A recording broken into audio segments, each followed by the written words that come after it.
Hey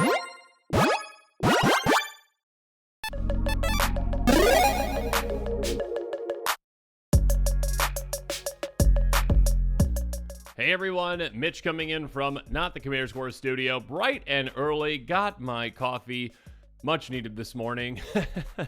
Dog woke me up a couple of times overnight, but that's okay. You know what? It is a bright and sunny day, well, here in a little bit, and we've got some bright and sunny new spoilers on what I think this is the last day of spoiler season. I think we're also getting the Commander precons at some point in the day. Regardless, let's jump into some crazy cards, including what might be the weirdest card that we've seen in a long time, and it can be quite powerful, especially with certain popular commanders. So with all that said, let's jump into it.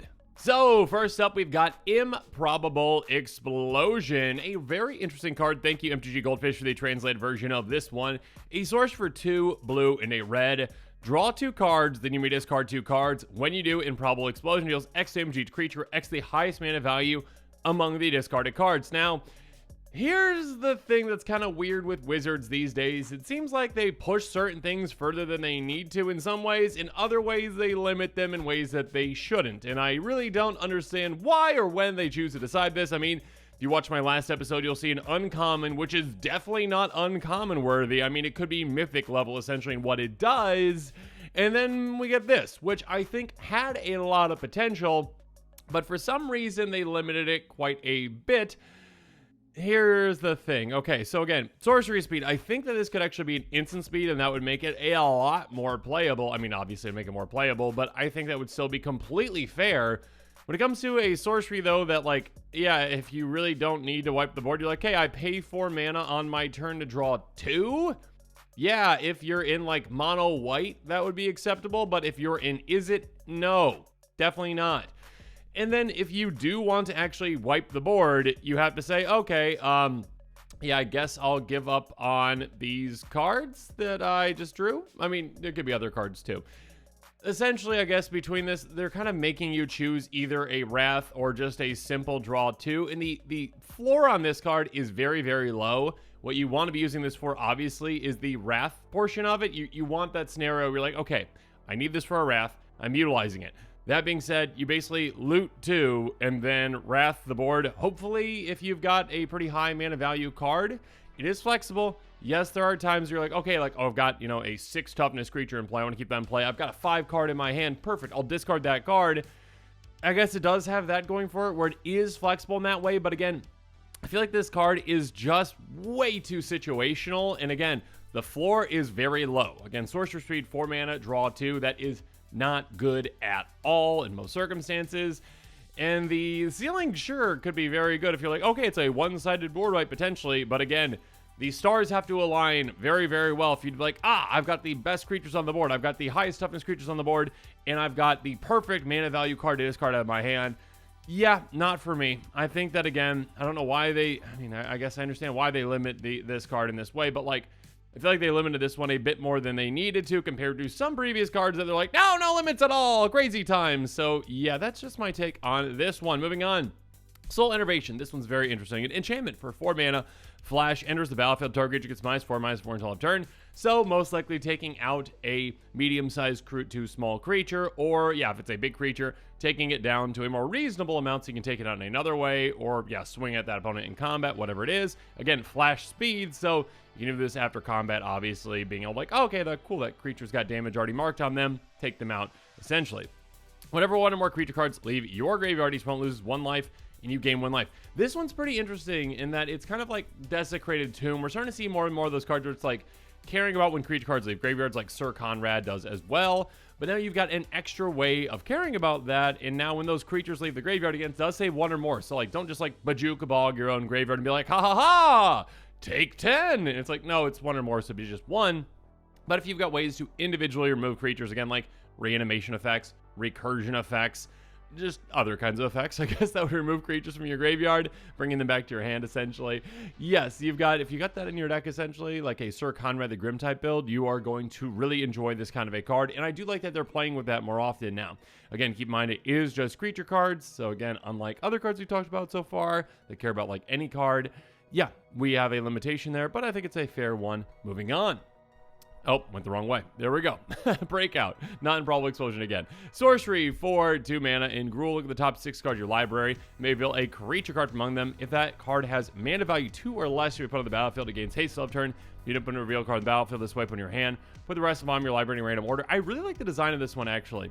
So this one is essentially, hey, if you've got a creature-based strategy and some low-to-the-ground creatures that you might just want to just get into play, that's pretty good. Again, just being able to say, okay, out of the top couple cards in my library, I get to decide if I'm getting a creature into play. It's kind of like what Coco, essentially, Collect a Company, but obviously at a lower level. That being said, if you're not getting a creature that's, 2 or less, you are getting still something out of it. Out of the top 6, you're getting a creature in your hand. It's probably worth that mana value for each of these effects, essentially. And obviously, it's best if you're like, oh, cool. I found like the perfect creature at 2 mana that I wanted to get. Oh, like a Dockside Extortionist. Yeah, I mean, that's not my budget decks, but yeah, there are definitely the high value creatures that cost 2 or less. If you've got a decent amount of those in the deck, if you've got a decent amount of creatures in the deck, definitely a card to consider. A very interesting one. Next up, Case File Auditor. Speaking of interesting, a 1/4 human detective for 3 mana. When it enters the battlefield, and whenever you solve a case, look at the top 6 cards of your library, build a chamber card from among them, put in your hand, for the rest of the bottom of your library in random order. You may spend mana as though any color to cast case spells. So, kind of like a case tribal build, potentially. There's only going to be so many cases in this set, and it might be something that we see moving forward at some point. I mean, I think it's pretty specific on what kinds of sets might want it. That being said, I mean, we've seen weirder things come back, so the more and more cases we get, obviously the more valuable this gets, and the more kind of case tribal cards. I mean, I correct me the constable if I'm wrong on this, but it is early in the morning. I don't think we've seen specifically like a case commander, so it could be interesting if we do see one of those and seeing this kind of a card shine in that type of a build, obviously giving a lot of card advantage or something like this. Moving on. The card of the hour, the reason why, again, when I wake up and I'm like, okay, roll over, don't look at your phone. Looked at my phone, looked at spoilers. Oh no, this card, I can't go back to sleep because I'm just thinking about this one. Illicit Masquerade, really cool art on this one. Enchantment for 4 mana in total in black. Flash, enters the battlefield, put a counterfeit counter on each creature you control. I don't think we've seen counterfeit counters before. Whenever a creature you control with a counterfeit counter on it dies, exile, return to 1 other target creature card from your graveyard to the battlefield. Pretty interesting. I mean, it's I guess the flavor of it, it's like, it's a masquerade. Everyone's wearing a mask. It's like, you are not you. You are not you. You are not you. You were actually this. Yeah. Interesting. So the flavor on it's very interesting, but also the potential of this card is really cool too, because in a way, your opponents kind of might have to play around this. Like, if you have a good board presence, but also a good graveyard full of creatures, and they're like, I want to wrath the board, but if I do, I'm in big trouble. Essentially, you're replacing all your creatures with things in your graveyard. And of course, that's just kind of like a base level of what you can do with this card.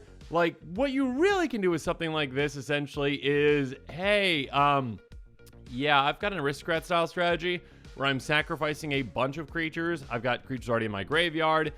And obviously, this one does not say, like, put the counter on each non-token creature you control, or whatever a non-token creature you control dies. If you've got a bunch of token creatures in play, again, small, like, little 1/1 white spirits or 2/2 zombies or whatnot, you can sacrifice those. Again, in aristocrat style strategy, you're going to have free sacrifice outlets. Sacrifice that for free, get benefits out of it already, essentially, right? And then, hey, on top of that, oh, I'll just get this giant creature out of my graveyard for free. So, yeah, this has a lot of potential. Again, this is on ETB. Again, it is flash speed, so you can, respond to a board wipe with this, which is actually pretty spicy, or set up a next big turn without your opponents, like, seeing that it's happening, right? They're like, okay, we're fine. All right, they're set up a little bit, but we're fine. We can survive against this aristocrat style strategy. And then right before your turn starts, you're like, okay, I flash this in. All my creatures get counterfeit counters on them. And then on my turn, I'll do all these crazy things. I'll sacrifice my creatures. I'll drain you out with Zulport Cut, throw a Blood Artist, that kind of stuff. Yeah, this card has a good amount of potential, again, for the right deck. It's definitely not for every kind of a deck, but at the very least, again, it's like board wipe protection in a way, as long as you got some things in your graveyard, and it has crazy potential. It has combo potential as well. I mean, if you've got just like one creature with an ETB that can either, I'm trying to think of like creatures with ETBs that can actually blink this, but there's definitely ones that can actually blink it, get back to your hand at the very least. So yeah, being able to replay this, being able to get more creatures out, it's kind of like it could go into like a reanimation loop in a way, potentially, but yeah, it's a very interesting card. One that I think, again, does have a good amount of potential out there. I mean, of course there's a way to do it, because there's also creatures that have like an ETB to bring a permanent back from your graveyard.